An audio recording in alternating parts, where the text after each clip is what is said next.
اس سال فریضہ حج کی ادائیگی کا موقع دے رہا ہے۔ جو حضرات حج کے لیے تشریف لے جا رہے ہیں ان کے لیے ہدایات اور ان کے لیے پروگرام کی تفصیل اور ان کے لیے حج کے متعلق کچھ احکامات، کچھ آداب سفر، یہ مقصد ہے آج کے اس پروگرام کو منعقد کرنے کا۔ میرے بھائیوں اور میری بہنوں، جیسا کہ آپ جانتے ہیں کہ حج بیت اللہ اسلام کے بنیادی ارکان میں سے ایک رکن ہے۔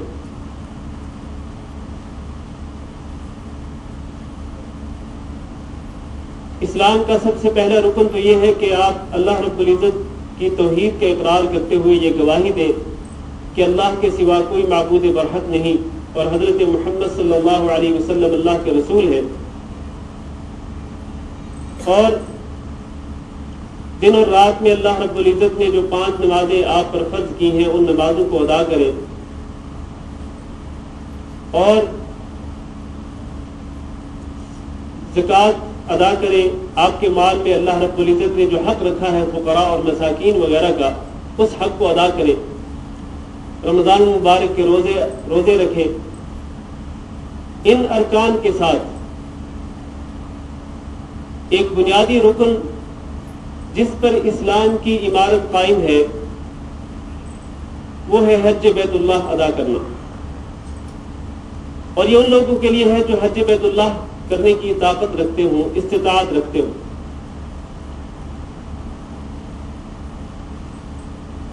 اور رسول اکرم صلی اللہ علیہ وسلم نے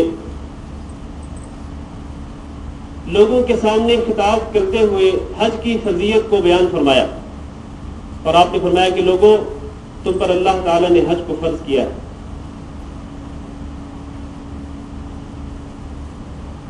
ایک صحابی نے پوچھا رسول اکرم صلی اللہ علیہ وسلم سے کہ کیا ہر سال حج فرض ہے؟ تو نبی کریم صلی اللہ علیہ وسلم نے خاموشی اختیار کی۔ اس نے پھر یہی سوال کیا، آپ نے پھر خاموشی اختیار کی۔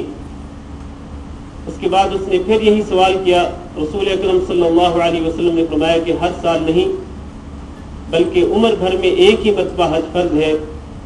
اور آپ نے فرمایا کہ اگر میں آپ کے سوال پر ہاں کہہ دیتا کہ ہر سال حج فرض ہے تو آپ میں سے کوئی بھی شخص اس کی طاقت نہ رکھتا۔ اور اللہ رب العزت نے قرآن مجید میں ارشاد فرمایا کہ وَلِلَّهِ عَلَى النَّاسِ حِجُّ الْبَيْتِ مَنِ اسْتَطَاعَ إِلَيْهِ سَبِيلًا، کہ اللہ تعالیٰ کا لوگوں پر حق ہے کہ وہ حج بیت اللہ کریں۔ کون؟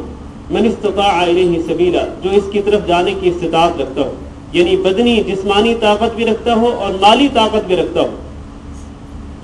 جسمانی طور پر وہ یہ سفر کرنے کے اہل ہو، اس کی طاقت رکھتا ہو، اور مالی طور پر حج کے مصاریف، حج کے خرچے برداشت کر سکتا ہو، اس پر اللہ تعالی نے حج فرض کیا۔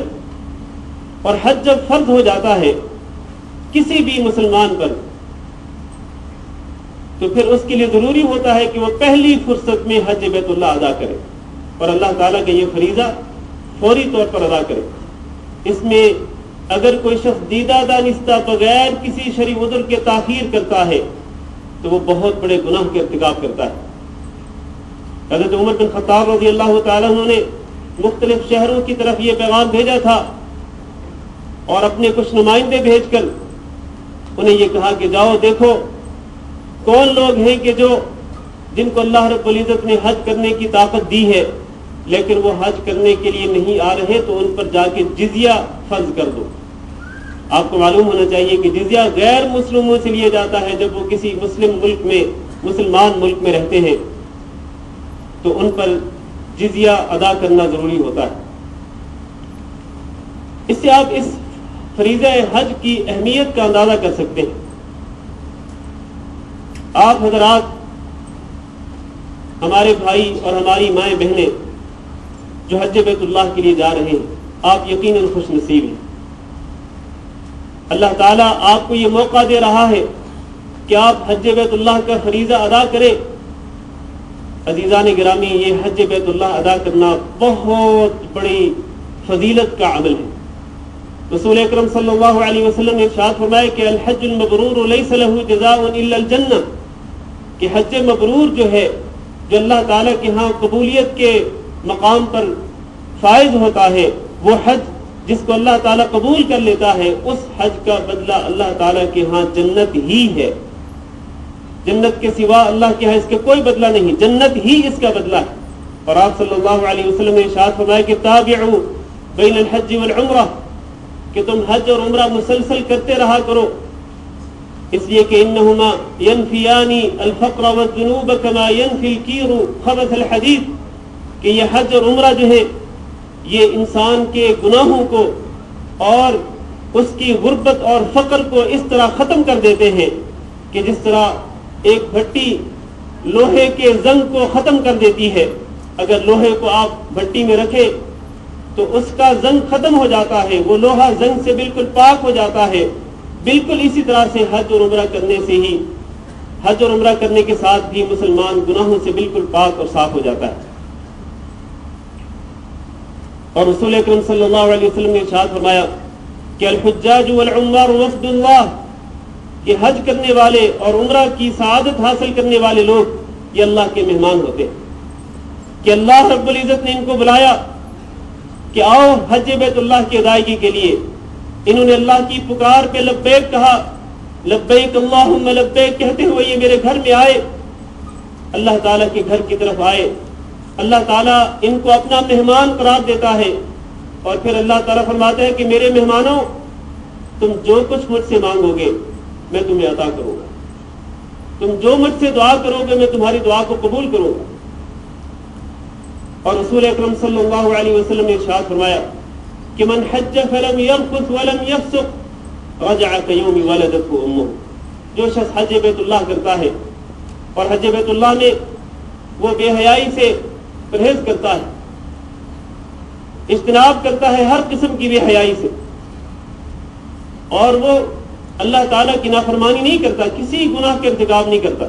हदीस को जरा तवज्जो के साथ सुनिएगा, क्योंकि आप हज के अजीम सफर पर रवाना होने वाले हैं और ये तवक्को और ये उम्मीद रख के जा रहे हैं कि अल्लाह ताला हमारे गुनाहों को माफ कर देगा।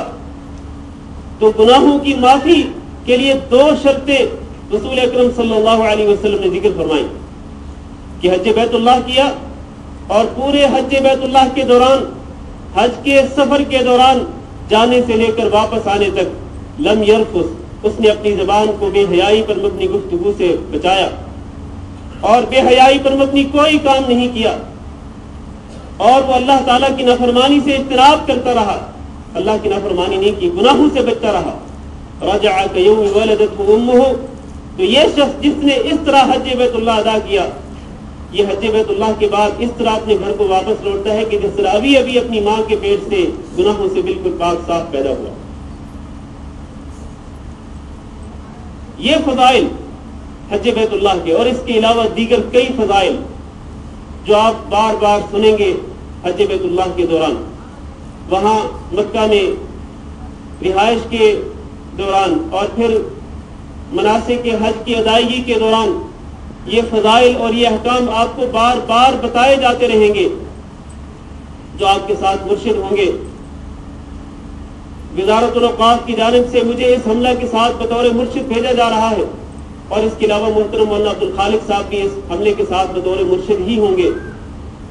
तो इन मुर्शिदीन की ज़बान से आप ये हज बैतुल्लाह के फजाइल और अहकाम सुनेंगे। लेकिन मेरे भाइयों और मेरी बहनों, यहाँ पर सवाल ये है कि हज बैतुल्लाह के अजीम सफर पर रवानगी से पहले वो कौन से आदाब हैं कि जिनका ख्याल रखना जरूरी है, और हज बैतुल्लाह के सफर के दौरान किन आदाब का ख्याल रखना जरूरी है। मैं इन आदाब को और हज के मुतालिक बाज़ अहकामात और बाज़ हिदायत इख्तिसार के साथ जिक्र करता हूँ। सबसे पहली बात यह है कि आप जब इस अजीम सफर पर रवाना होने लगे तो अगर आपके जिम्मे लोगों के हुकूक हों तो अपने उन हुकूक को अदा करके जाइए। किसी का कोई कर्जा आपके ऊपर ना हो, किसी का कोई हक आपके ऊपर ना हो, सिर्फ माली हक नहीं بلکہ اگر آپ نے کسی پر کوئی زیادتی کی ہے اور آپ کی زیادتی کی بنا پر اگر وہ آپ سے ناراض ہے